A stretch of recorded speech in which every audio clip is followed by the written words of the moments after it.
This is a Sports Catastrophe production. Hey there, Heather, ho there. It's Jeff Cutter Diamond welcoming you to another Sports Catastrophe on this date.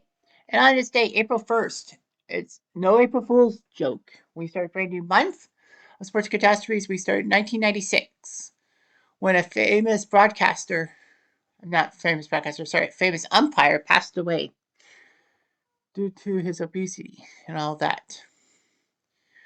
This is a picture of John McSherry, National League umpire, back when the major leagues had American League and National League umpires and just basically said, you do National League games because National League games and American League games are kind of different.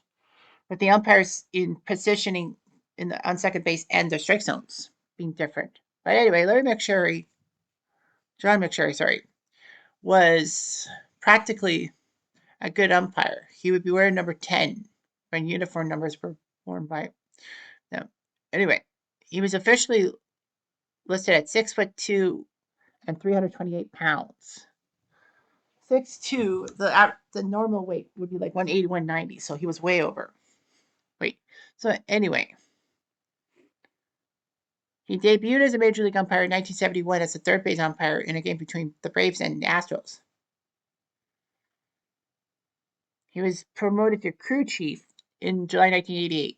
Basically, if there are a lot of arguments towards an umpire, the crew chief would be the main boss of the umpiring crew.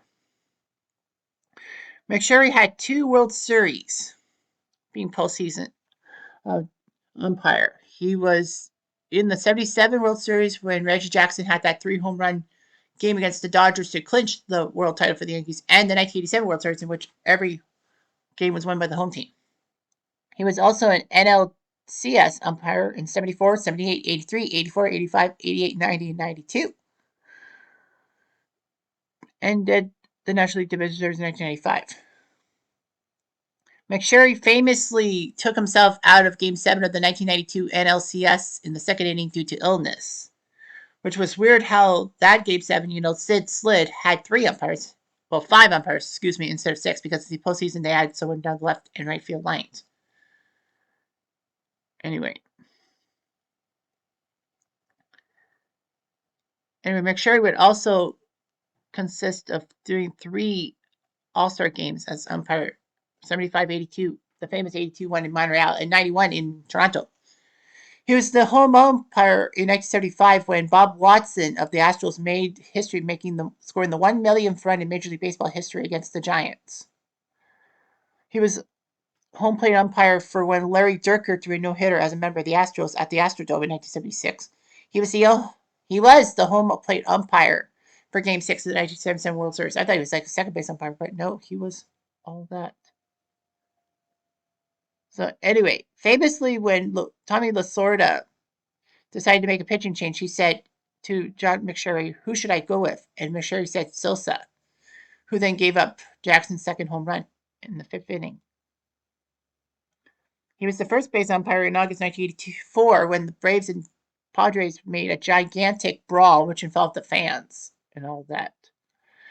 McSherry did not eject anyone directly. He ordered the benches cleared and all reserve players back to the dressing rooms in the 9th inning.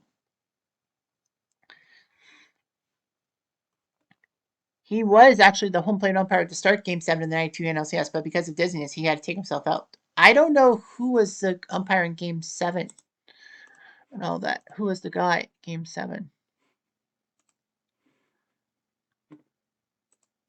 So yeah, McSherry was removed from the game. Randy Marsh, not the South Park guy, but Randy Marsh, the first base umpire, was the guy who had to come in to do balls and strikes and all that.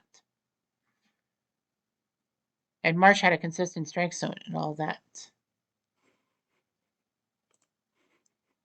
Anyway, so it's opening day in 1996, and traditionally the Reds would lead off the Major League season playing the first home game.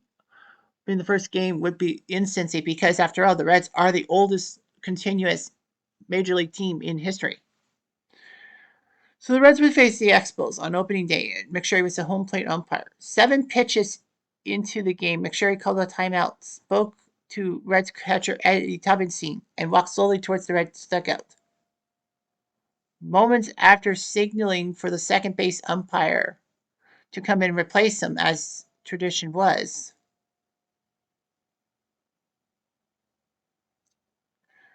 McSherry would stumble forward and collapse face first on the turf. They tried to resuscitate McSherry at the ballpark, but he was taken to University Hospital in Cincy, but was dead on arrival at 51 years old. It was just shocking how young he was as an umpire and all that. Tom Hallion, the third base umpire, had followed the ambulance to the hospital. It left it to other umpires, Steve Ripley and Jerry Crawford, to decide whether to proceed with the game. The umpires decided to postpone the game, obviously, because with only two umpires, how can you do a major league game and all that? So, anyway,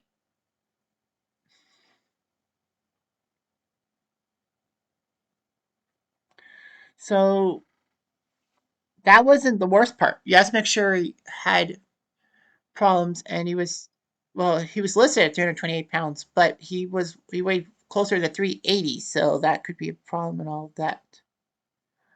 McSherry would try to attend weight loss programs at Duke University, but unfortunately he would regain whatever weight he lost and all of that. So yeah, he had a lot of things and all of that.